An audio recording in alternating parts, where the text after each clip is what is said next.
toutes sortes de sentiments, d'émotions devant la nature, devant la grandeur de Dieu, devant le ciel, les étoiles et tout ça, mais où il y a aussi des psaumes, c'est-à-dire des chapitres autobiographiques. Et c'est un de ces chapitres, plus exactement le psaume 131, ce soir, par Raphaël Sadin, que nous allons étudier ensemble. C'est un psaume très intéressant dans lequel, d'une certaine manière, David fait son coming out. Tout à fait. Parce que David Améler dit quatre assertions. Il dit Lo Gamalibi, mon cœur ne s'est pas enorgueilli, mais Lo Ramoenaï, mais je n'ai pas levé les yeux vers le haut. Oubé Gdolot Lo Anarti, et dans la grandeur je n'ai pas été. Omniflaot Mimini, et qu'est-ce qui est plus supérieur à moi, je ne l'ai pas fait. On va dire traduire comme ça. Donc quand il raconte sa vie en résumé, comme ça, c'est tout à fait autobiographique, il s'attribue 4 vertus, 4 formes de modestie. 4 niveaux d'épreuves, qui correspondent à 4 moments fondateurs de son existence. Le premier, quand il a été désigné comme roi d'Israël. Le deuxième, quand il a vaincu Goliath dans le combat. Le troisième, quand il a dansé devant l'Arche Sainte, et que Michal, sa femme, l'a méprisé à cause de cela. Et le quatrième, quand malheureusement, il a été trahi par son fils, Absalom, qui fuyait, qui lui a volé ses femmes, qui voulait le tuer, et qu'il a été obligé, trahi par Achitophel, par ses plus grands généraux. Il se retrouve seul à la fin de sa vie dans la royauté. Les 3 versets du psaume 131 expriment 4 moments difficiles de la vie de David. Alors je ne dirais pas difficile, c'est un moment très intense. Et ce qui est très intéressant, c'est que le Talmud de Jérusalem, le Talmud de Yerushalmi, nous dit le premier événement, c'est que David Améler est le 8e fils de Ishaï, et qu'il est dans une situation où il est complètement rejeté de la famille. On dit même qu'il ne mangeait pas à table. C'est le plus jeune fils. C'est le plus jeune fils. N'oublions pas que quand il a été désigné, le prophète Samuel est venu rendre visite à cette famille et il a fait défiler les 7 fils de Jessé, en hébreu Ishaï, le père d'Isaïe. Et chaque fois, il attendait qu'une voix céleste lui dise c'est lui que Dieu a choisi pour être le futur roi d'Israël. Et il a fallu attendre le 8e, c'est le 8e qui était donc c'était le jeune David.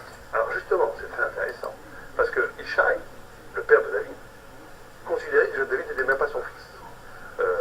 Il le considérait à tel point que quand Shmuel, et même nous dit le texte de Shmuel, alors qu'Ishaï était un sadique, un juste, tout le monde espérait la mort de David. C'est pour ça qu'on envoyait garder les troupeaux là où il y avait des lions en Judée à l'époque, et des ours, parce qu'on espérait sa mort. Mais pourquoi? Bon, alors pourquoi c'est un peu compliqué? Parce qu'il pensait que ce n'était pas son fils légitime. C'est ça, il y avait des rumeurs, sur la...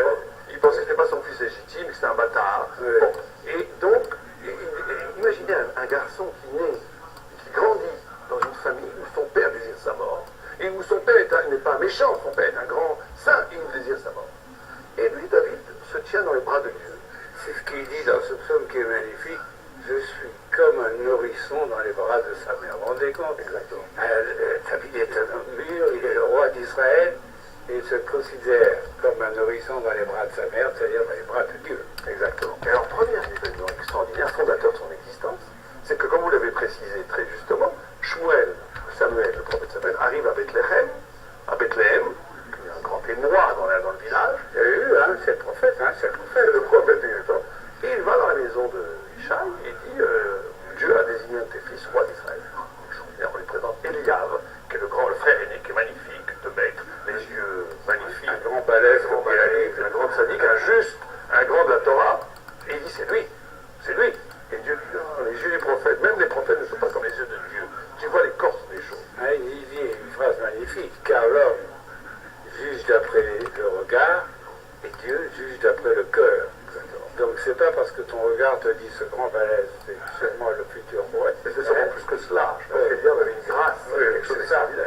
C'est pas parce que c'est le plus grand et le plus beau, c'est pas pour ça qu'il est choisi par tout à fait. Et donc, premier fils, deuxième fils, troisième fils, quatrième fils, cinquième, sixième, septième fils. Et il dit, mais non, à chaque fois, ce n'est pas lui. Et donc, il dit, mais où est ton huitième? Il dit, j'en ai pas. Texte dit, Itamou, il n'y en a plus. C'est pas possible.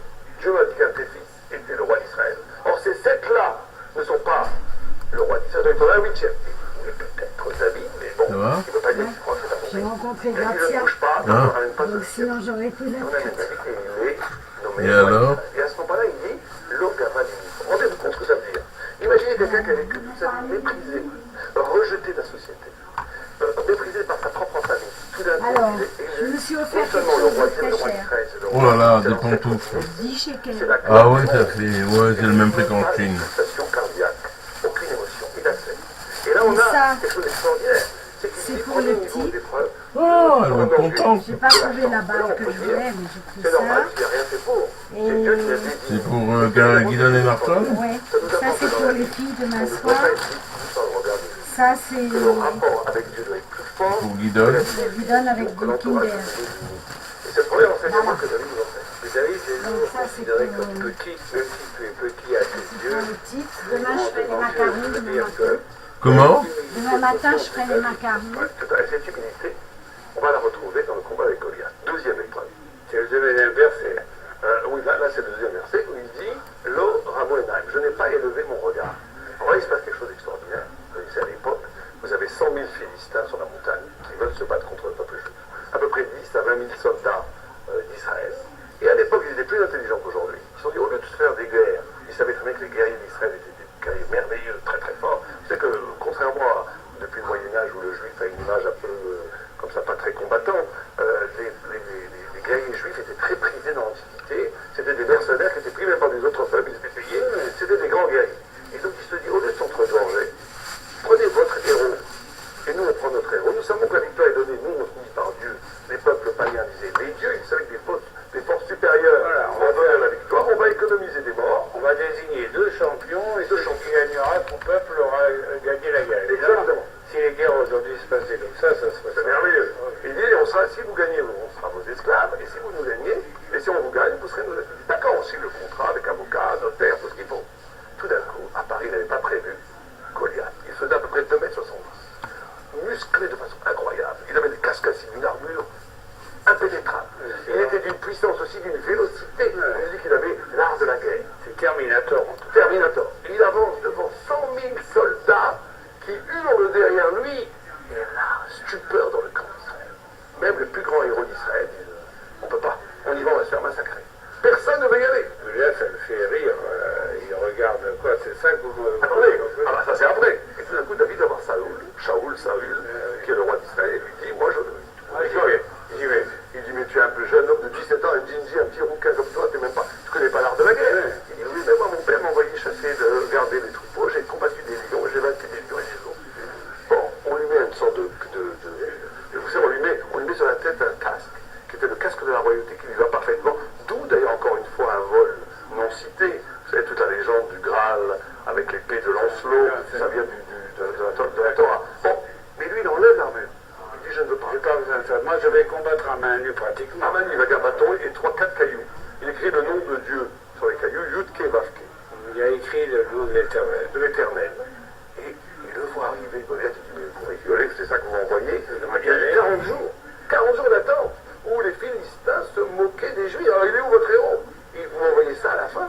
Et David lui dit, mais viens, toi tu viens avec ta force, moi je viens avec le nom de Dieu. Et à ce moment-là, il dit, je vais te parler d'insulte, d'une maudit, je vais te couper en morceaux. David prend sa fonce. Il avait juste une petite ouverture dans l'armure ici. Le caillou arrive, fracasse le crâne de Goliath, la tente, de Goliath, il lui coupe la tête. Et stupeur dans le camp de Philistin. Et clameur de hallel, de louange dans le camp d'Israël. Et à ce moment-là, David, il aurait pu au moins lever les bras, au moins lever les yeux. Laura Moenaï, je n'ai même pas levé les yeux. Les yeux ne sont pas élevés. Ils ne sont pas élevés. Ça veut dire qu'il est dans une posture de détachement. Vous savez, c'est drôle parce qu'aujourd'hui, vous voyez que quand un footballeur marque un but, il était là, il fait comme ça. C'est Dieu qui m'a aidé. Il lève les yeux au ciel. Lui, David, il ne lève pas les yeux au ciel.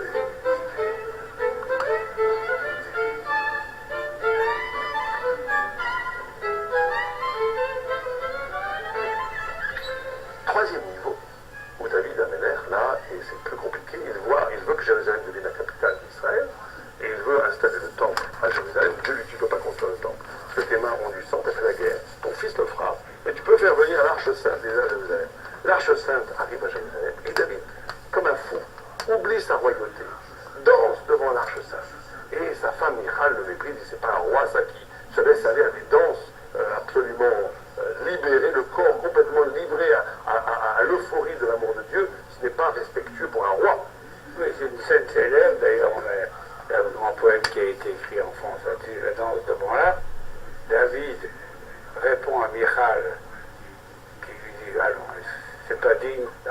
Israël, lançait la java comme ça devant le peuple.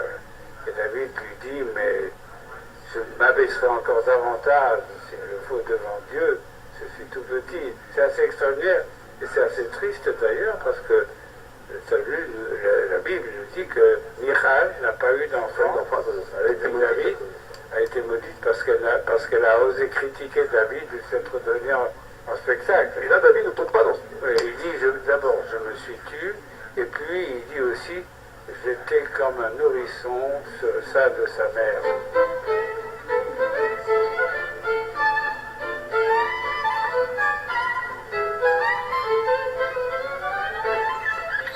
Et le quatrième niveau, c'est quand il est trahi, plus personne, il est seul.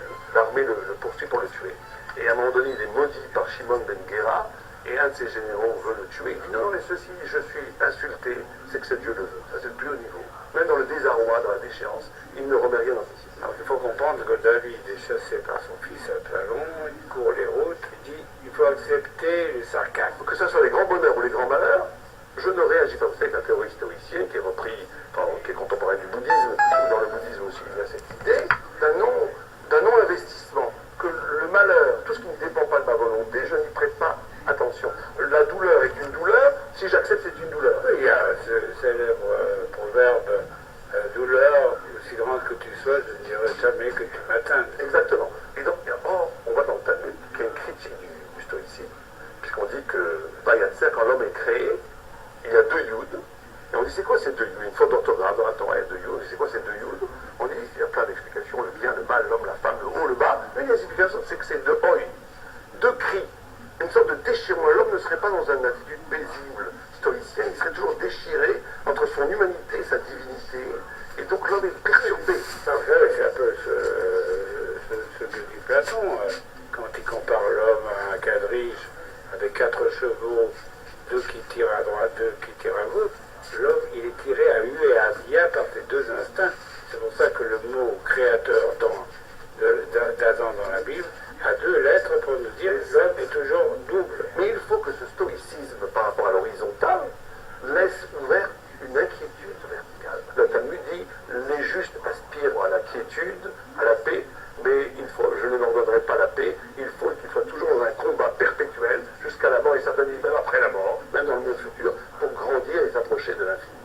Alors David ici a le sentiment d'une quiétude et d'une confiance totale en Dieu, et la comparaison est très belle. Je suis comme un nourrisson dans les bras de sa mère. Souvent, lorsque je m'endors le soir, vous voyez, je me dis, maintenant je suis dans les bras de Dieu.